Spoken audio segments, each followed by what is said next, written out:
Arc of a Scythe 1. Scythe by Neal Shusterman. For Olga, Ludovica, not Beth. A faraway fan and friend. Part 1. Rope and Ring. We must, by law, keep a record of the innocents we kill, and as I see it, they're all innocent, even the guilty. Everyone is guilty of something, and everyone still harbors a memory of childhood innocence, no matter how many layers of life wrap around it. Humanity is innocent, humanity is guilty, and both states are undeniably true.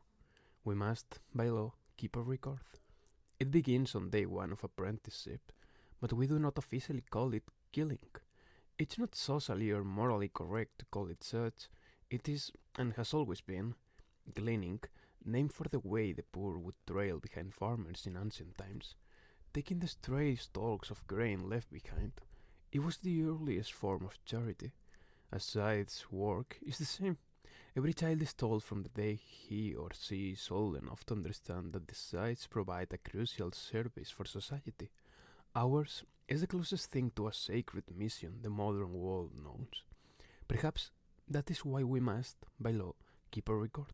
A public journal testifying to those who will never die and those who are yet to be born as to why we human beings do the things we do.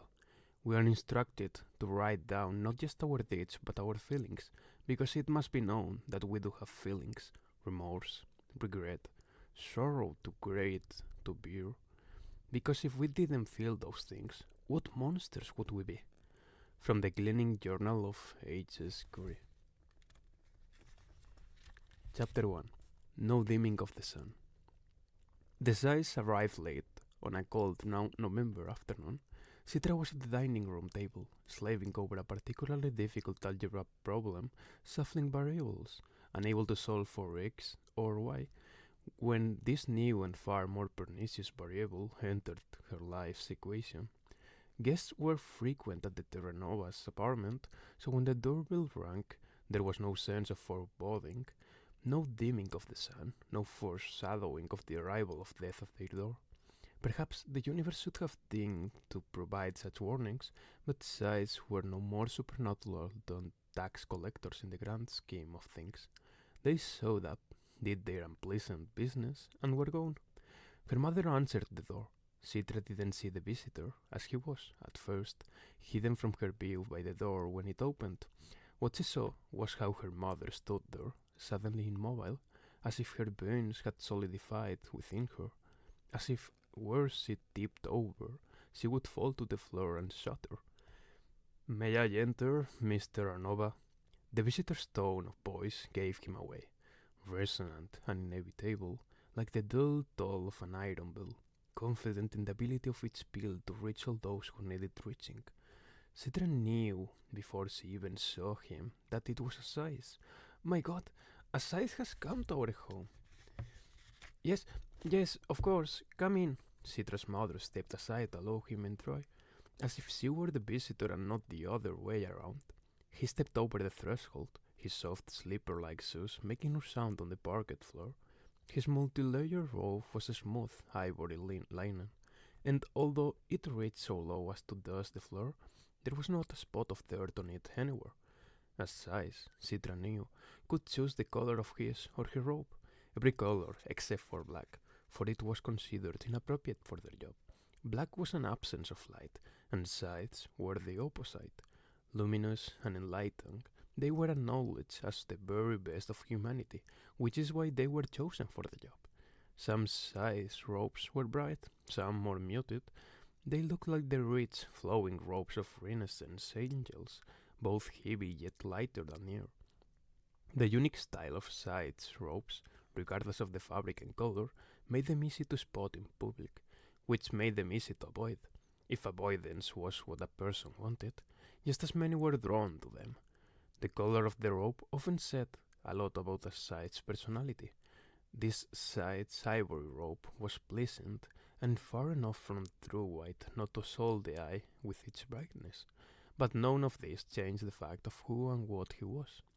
He pulled off his hood to reveal neatly cut grey hair, a mournful face red-cheeked from the chilly day, and dark eyes that seemed themselves almost to be weapons, Citra stood, not out of respect, but out of fear, shock. She tried not to hyperventilate. She tried not to let her knees buckle beneath her. They were betraying her by wobbling, so she forced fortitude to her legs, tightening her muscles. Whatever the Scythe's purpose here, he would not see her crumble. You may close the door, he said to Citra's mother, who did so, although Citra could see how difficult it was for her. A Scythe in the foyer could still turn around if the door was open. The moment that door was closed, he was truly inside one's home. He looked around, spotting Citra immediately. He offered a smile. Hello, Citra, he said. The fact that he knew her name froze her just as solidly as his appearance had frozen her mother. Don't be rude, her mother said too quickly. Say hello to our guests. Good day, Your Honor. Hi, said her younger brother, Ben, who had just come to his bedroom door. Having heard the deep peal of the Scythe's voice, Ben was barely able to squeak out the one-word greeting. He looked to Citra and to their mother, thinking the same thing they were all thinking. Who has he come for? Will it be me, or will I be left to suffer the loss? I smelled something inviting in the hallway, the Scythe said, breathing in the aroma. Now I see I was right in thinking it came from this apartment. Just baked city, Your Honor, nothing special. Until this moment, Citra had never known her mother to be so timid. That's good, said the Scythe, because I require nothing special. Then he sat on the sofa and waited patiently for dinner. Was it too much to believe that the man was here for a meal and nothing more? After all, Scythe had to eat somewhere. Customarily, restaurants never charged them for food, but that didn't mean a home-cooked meal was not more desirable. There were rumors of Scythes who required their victims to prepare them a meal before being cleaned. Is that what was happening here? Whatever his intentions, he kept them to himself, and they had no choice but to give him whatever he wanted. Will he spare life here today if the food is to his taste? Citra wondered. No surprise that people bent over backwards to please Scythes in every possible way. Hope in the shadow of fear is the world's most powerful motivator. Citra's mother brought him something to drink at his request, and now labored to make sure tonight's dinner was the finest she had ever served. Cooking was not her specialty.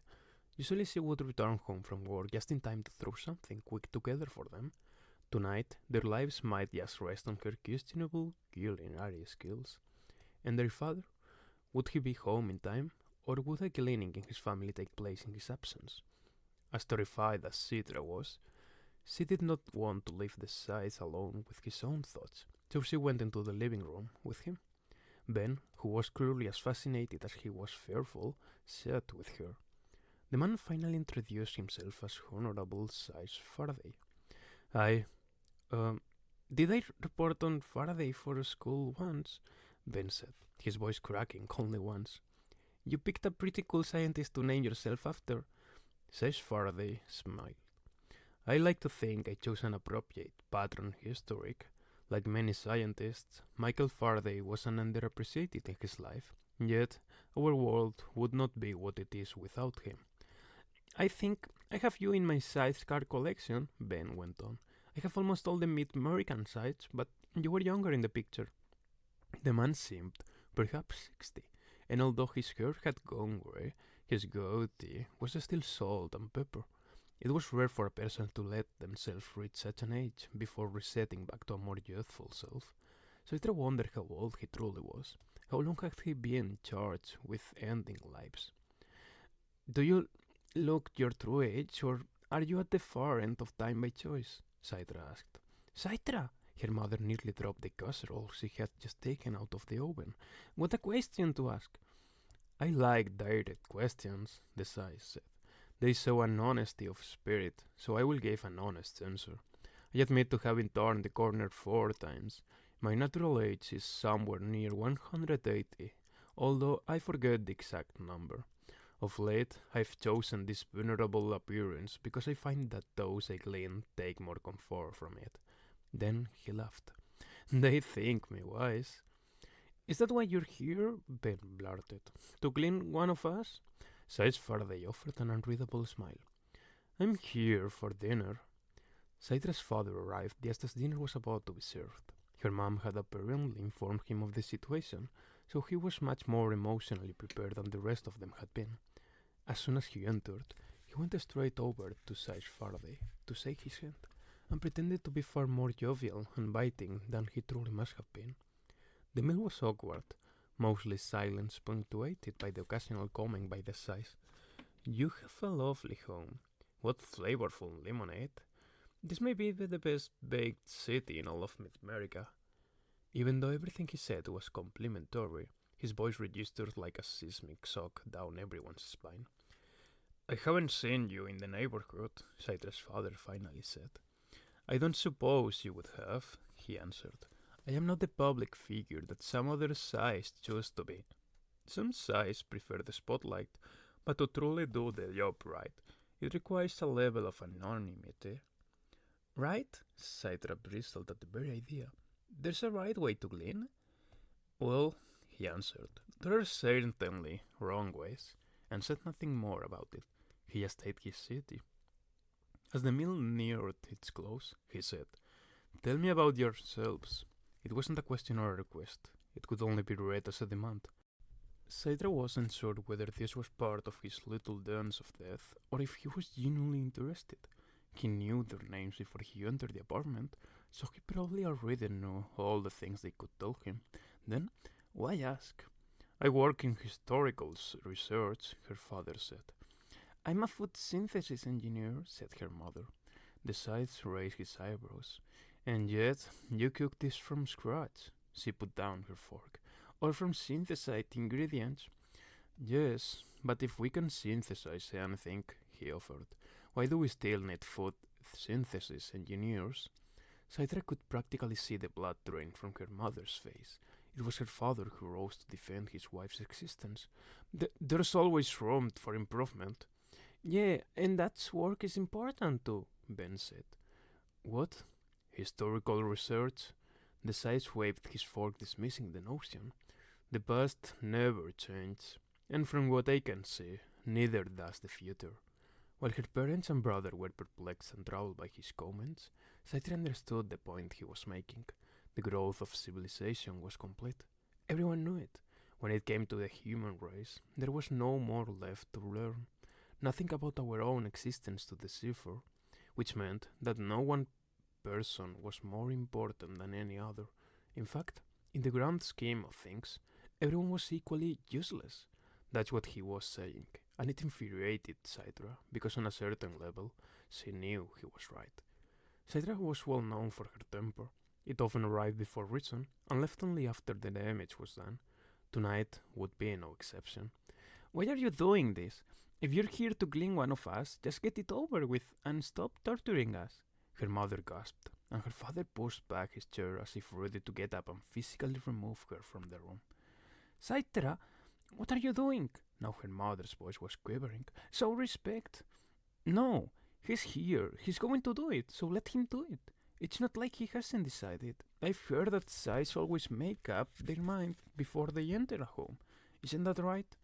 The Scythe was unperturbed by her outbursts. Some do, some don't, he said gently. We each have our own way of doing things. By now, Ben was crying. Dad put his arm around him, but the boy was inconsolable. Yes, Scythes must glean, Faraday said, but we also must eat and sleep and have simple conversation. Citra grabbed his empty plate away from him. Well, the meal's done, so you can leave. Then her father approached him. He fell to his knees. Her father was actually on his knees to this man. Please, Your Honor, forgive her. I take full responsibility for her behavior. The Scythe stood. An apology isn't necessary. It's refreshing to be challenged. You have no idea how tedious it gets. The pondering, the obsequious flattery, the endless parade of sycophants. A slap in the face is bracing. It reminds me that I'm human. Then he went to the kitchen and grabbed the largest, sharpest knife he could find. He switched it back and forth, getting a feel for how it cut through the air. Ben's wails grew, and his father's grip tightened on him. The Scythe approached their mother.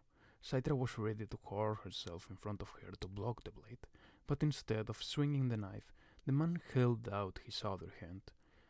"Kiss my ring." No one was expecting this, least of all Citra. Citra's mother stared at him, shaking her head, not willing to believe. You're granting me immunity? For your kindness and the meal you served, I grant you 1 year immunity from gleaning. No size may touch you. But she hesitated. Grant it to my children instead. Still, the Scythe held out his ring to her. It was a diamond the size of his knuckle with a dark core. It was the same ring all Scythes wore. I am offering it to you, not them. But, Johnny, just do it, insisted their father. And so she did. She knelt, kissed his ring. Her DNA was read and was transmitted to the Scythe Dome's immunity database. In an instant, the world knew that Jenny Terranova was safe from gleaning for the next 12 months. The Scythe looked to his ring, which now glowed faintly red, indicating that the person before him had immunity from gleaning. He grinned, satisfied, and finally he told them the truth. I'm here to glean your neighbor, Bridget Chatwell, such far they informed them. But she was not yet home, and I was hungry. He gently touched Ben on the head, as if delivering some sort of benediction. It seemed to calm him. Then the Scythe moved to the door, the knife still in his hand, leaving no question as to the method of the neighbor's cleaning. But before he left, he turned to Citra. You see through the facades of the world, Citra Terranova. You'd make a good Scythe. Citra recoiled. I'd never want to be one. That, he said, is the first requirement. Then he left to kill their neighbor. They didn't speak of it that night. No one spoke of gleanings, as if speaking about it might bring it upon them. There were no sounds from next door, no screams, no pleading wails, or perhaps the Terranova's TV was turned up too loud to hear it. That was the first thing Citra's father did once the Scythe left, turned on the TV and blasted to drown out the gleaning on the other side of the wall. But it was unnecessary, because however the Scythe accomplished his task, it was done quietly. Citra found herself straining to hear something, anything. Both she and Ben discovered in themselves a morbid curiosity that made them both secretly ashamed. An hour later, Honorable Scythe Faraday returned. It was Citra who opened the door. His ivory robe held not a single splatter of blood. Perhaps he had a spare one. Perhaps he had used the neighbor's washing machine after her cleaning. The knife was clean, too, and he handed it to Citra. We don't want it, Citra told him, feeling pretty sure she could speak for her parents on the matter. We'll never use it again. But you must use it, he insisted, so that it might remind you. Remind us of what? That the Scythe is merely the instrument of death, but it is your hand that swings me. You and your parents, and everyone else in this world, are the wielders of Scythes. Then he gently put the knife in her hands. We are all accomplices. You must share the responsibility. That may have been true, but after he was gone, Citra still dropped the knife into the trash. It is the most difficult thing a person can be asked to do, and knowing that it is for the greater good doesn't make it any easier. People used to die naturally. Old age used to be a terminal affliction, not a temporary state. There were invisible killers called diseases that broke the body down. Aging couldn't be reversed, and there were accidents from which there was no return. Planes fell from the sky, cars actually crashed. There was pain, misery, despair. It's hard for most of us to imagine a world so unsafe, with dangers lurking in every unseen and planned corner. All of that is behind us now, and yet a simple truth remains. People have to die. It's not as if we can go somewhere else. The disasters on the moon and Mars colonies prove that we have one very limited world, and although death has been defeated as completely as polio, people still must die. The ending of human life used to be in the hands of nature, but we stole it. Now we have a monopoly of death. We are its sole distributor. I understand why there are Scythes, and how important and how necessary the work is, but I often wonder why I had to be chosen. And if there is some eternal world after this one, what fate awaits a taker of lives? From the Gleaning Journal of Ages, Curry. Chapter 2, 0.303%. Tiger Salazar had hurled himself out of 39-story window, leaving a terrible mess on the marble plaza below. His own parents were so annoyed by it, they didn't come to see him, but Rowan did. Rowan Damis was just that kind of friend. He sat by Tiger's bedside in the revival center, waiting for him to awake from speed healing. Rowan didn't mind. The revival center was quiet, peaceful. It was a nice break from the turmoil of his home, which lately had been filled with more relatives than any human being should be expected to endure. Cousins, second cousins, siblings, half-siblings, and now his grandmother had returned home after turning the corner for a third time, with a new husband and a baby on the way. "You're going to have a new aunt, Rowan," she had announced. "Isn't it wonderful?" The whole thing pissed Rowan's mother off, because this time Grandma had reset all the way down to 25, making her 10 years younger than her daughter. Now Mom felt pressured to turn the corner herself, if only to keep up with Grandma. Grandpa was much more sensible. He was off in Euroscandia, charming the ladies and maintaining his age at a respectable 38. Rowan, at 16, had resolved he would experience grey hair before he turned his first corner, and even then, he wouldn't reset so far down as to be embarrassing. Some people reset to 21, which was the youngest genetic therapy could take a person.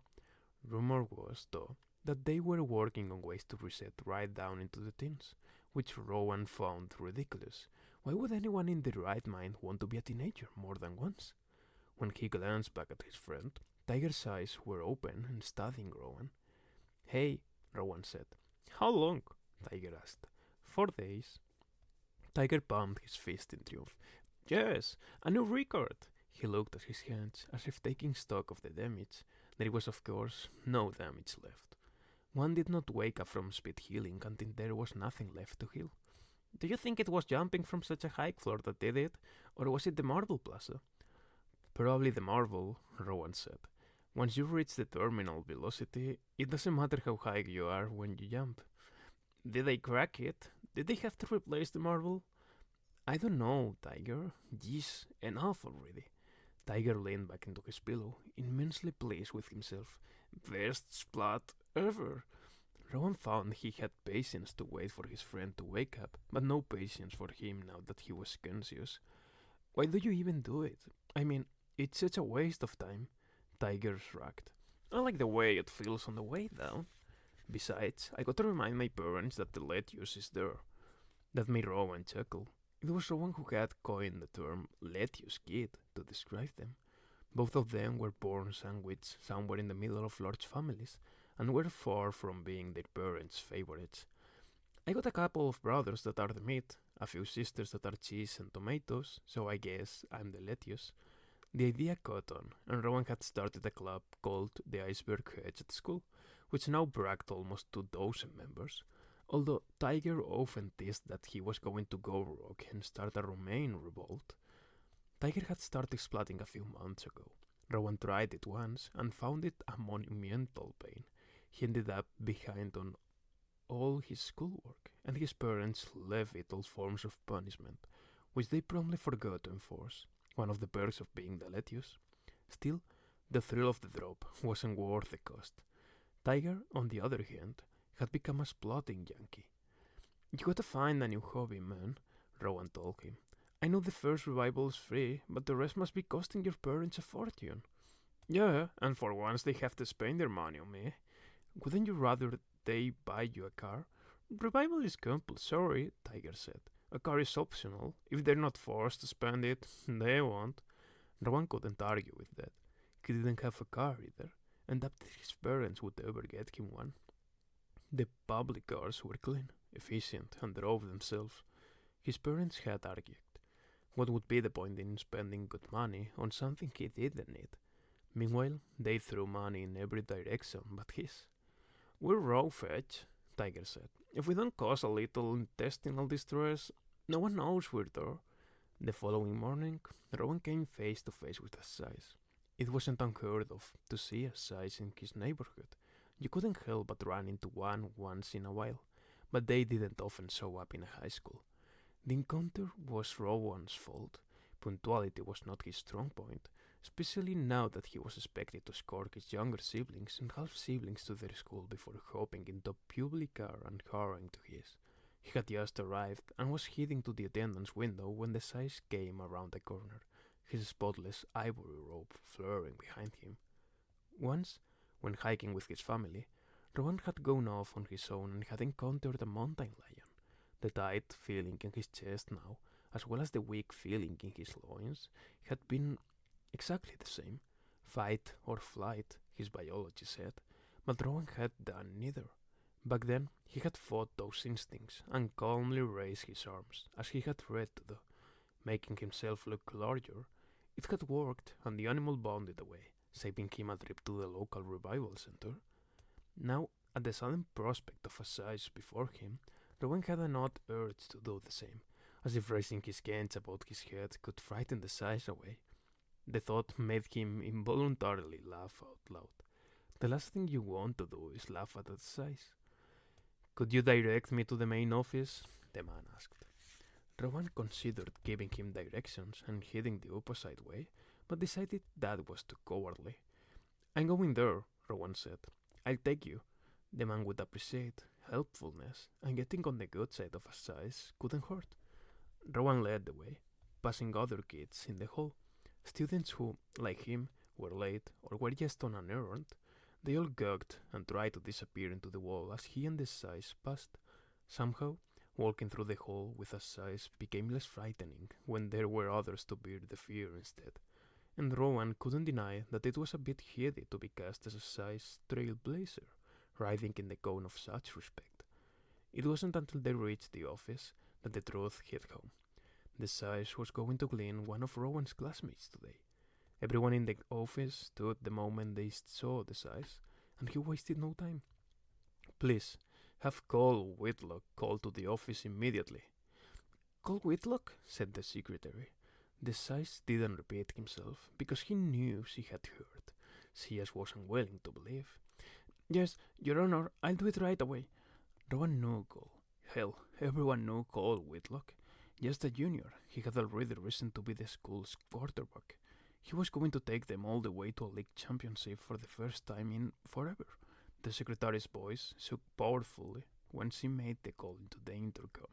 She coughed as she said his name, choking up, and the Scythe patiently awaited Cole's arrival. The last thing Rowan wanted to do was antagonize the Scythe. He should have just slunk off to the attendance window, gotten his readmit, and gone to class. But as with the mountain lion, he just had to stand his ground. It was a moment that would change his life. "You're cleaning our star quarterback. I hope you know that." The Scythe's demeanor, so cordial a moment before, took a turn toward Tombstone. "I can't see how it's any of your business." "You're in my school," Rowan said. "I guess that makes it my business." Then self-preservation kicked in, and he strode to the attendance window, just out of the Scythe's line of sight. He handed in his forged tardy note, all the while muttering "stupid, stupid, stupid" under his breath. He was lucky he wasn't born in a time when death was natural, because he'd probably never survived to adulthood. As he turned to leave the office, he saw bleak-eyed Cole Whitlock being led into the principal's office by the Scythe. The principal voluntarily ejected himself from his own office, then looked to the staff for an explanation, but only received the teary-eyed shaking of their heads. No one seemed to notice Rowan still lingering there. Who cared about the lettuce when the beef was being devoured? He slipped past the principal, who saw him just in time to put a hand on his shoulder. "Son, you don't want to go in there." He was right. Rowan didn't want to go in there, but he went anyway, closing the door behind him. There were 2 chairs in front of the principal's well-organized desk. The Scythe sat in one, Cole in the other, hunched and sobbing. The Scythe burned Rowan a glare. The mountain lion, thought Rowan. Only this one actually had the power to end a human life. "His parents aren't here," Rowan said. "He should have someone with him." "Are you family?" Does it matter? Then Cole raised his head. Please, don't make Ronald go. Please, he pleaded. It's Rowan. Cole's expression shot to higher horror, as if this error somehow sealed the deal. I knew that. I did. I really did. For all his bulk and bravado, Cole Whitlock was just a scared little kid. Is that what everyone became in the end? Rowan supposed only a Scythe could know. Rather than forcing Rowan to leave, the Scythe said, Grab a chair then. Make yourself comfortable. As Rowan went around to pull out the principal's desk chair, he wondered if the Scythe was being ironic or sarcastic, or if he didn't even know that making oneself comfortable was impossible in his presence. You can't do this to me, Cole begged. My parents will die. They'll just die. No, they won't, the Scythe corrected. They live on. Can you at least give him a few minutes to prepare? Rowan asked. Are you telling me how to do my job? I'm asking you for some mercy. The Scythe glared at him again, but this time it was somehow different. He wasn't just delivering intimidation. He was extracting something, studying something in Rowan. I've done this for many years, the Scythe said. In my experience, a quick and painless cleaning is the greatest mercy I can show. Then at least give him a reason. Tell him why it has to be him. It's random, Rowan, Cole said. Everyone knows that. It's just freaking random. But there was something in the Scythe's eyes that said otherwise, so Rowan pressed. There's more to it, isn't there? The Scythe sighed. He didn't have to say anything. He was, after all, a Scythe, above the law in every way. He owed no one an explanation, but he chose to give one anyway. Removing old age from the equation, statistics from the age of mortality cite 7% of deaths are being automobile-related. Of those, 31% involved the use of alcohol, and of those, 14% were teenagers. Then he tossed Rowan a small calculator from the principal's desk. Figure it out yourself. Rowan took his time crunching the numbers, knowing that every second taken was a second of life he bought for Cole. 0.303%, Rowan finally said. Which means, said the Scythe, that about 3 out of every 1,000 souls I clean will fit that profile. 1 out of every 333. Your friend here just got a new car and has a record of drinking to excess. So, of the teens who fit that profile, I made a random choice. Cole buried his head in his hands, his tears intensifying. I'm such an idiot. He pressed his palms against his eyes as if trying to push them deep within his head. So, tell me, the Scythe said calmly to Rowan, has the explanation eased his cleaning or made his suffering worse? Rowan shrank a bit in his chair. Enough, said the Scythe. It's time. Then he produced from a pocket in his robe a small paddle that was shaped to fit over his hand. It had a cloth back and a shiny metallic ball. Cole, I have chosen for you a sock that will induce cardiac arrest. Death will be quick, painless, and nowhere near as brutal as the car accident you would have suffered in the age of mortality. Suddenly, Cole thrust his hand out, grabbing Rowan's and holding it tightly. Rowan allowed it. He wasn't family. He wasn't even Cole's friend before today. But what was the saying? Death makes the world worth kin. Rowan wondered if a world without death would then make everyone strangers. He squeezed Cole's hand tighter, a silent promise that he wouldn't let go. Is there anything you want me to tell people? Rowan asked. A million things, said Cole, but I can't think of any of them. Rowan resolved that he would make up Cole's last words to share with his loved ones, and they would be fine words, comforting ones. Rowan would find a way to make sense of the senseless. I'm afraid you'll have to let go of his hand for the procedure, the Scythe said. No, Rowan told him. The sock could stop your heart too, the Scythe warned. So what? Said Rowan. They'll revive me. Then he added, unless you've decided to clean me too. Rowan was aware that he had just dared the Scythe to kill him. In spite of the risk, he was glad he had done it. Very well. And without waiting an instant longer, the Scythe pressed the paddle to Cole's chest. Rowan's vision went white, then dark, his entire body convulsed. He flew backwards out of his chair and hit the wall behind him. It might have been painless for Cole, but not for Rowan. It hurt. It had more than anything. More pain than a person is supposed to feel. But then, the microscopic pain-killing nanites in his blood released their numbing opiates. The pain subsided as those opiates took effect, and when his vision cleared, he saw Cole slammed in his chair and the Scythe reaching over to close his sightless eyes. The gleaning was complete. Cole Whitlock was dead. The Scythe stood and reached out to offer Rowan his hand, but Rowan didn't take it. He rose from the floor on his own, and although Rowan felt not an ounce of gratitude, he said, "Thank you for letting me stay." The Scythe regarded him a little too long, then said, "You stood your ground for a boy you barely knew. You comforted him at the moment of his death, bearing the pain of the jolt. You bore witness, even though no one called you to do so." Rowan shrugged. "I did what anyone would do." "Did anyone else offer?" The Scythe put to him. "Your principal, the office staff, any of the dozen students we passed in the hall?" "No," Rowan had to admit. "But what does it matter what I did? He's still dead, and you know what they say about good intentions." The Scythe nodded and glanced down at his ring, sitting so fat on his finger. "I suppose now you'll ask me for immunity." Rowan shook his head.